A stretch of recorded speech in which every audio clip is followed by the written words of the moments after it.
একটা যে ছয়, একটা ছয় শুনতে পাইছিলাম আর আটে না সাথে আগুন লাগছে। Bangladesh is a tragic event.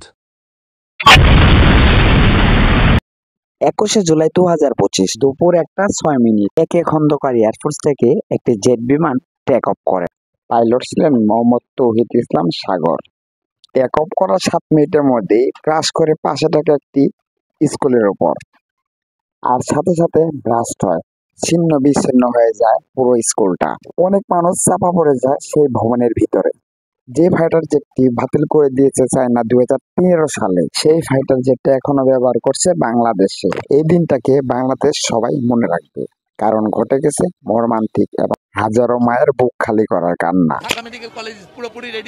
সরকারিভাবে মৃত্যু সংখ্যা 23, কিন্তু প্রত্যক্ষদর্শী জানিয়েছে মৃত্যু সংখ্যা প্রায় 200-রও বেশি। বাংলাদেশ ঢাকার মতো একটি ব্যস্ত শহরে কেন এত ট্রেনিং হচ্ছিল? আমি ছিলাম সাদিকুল ইসলাম। পাশে থাকবেন। ধন্যবাদ সবাই।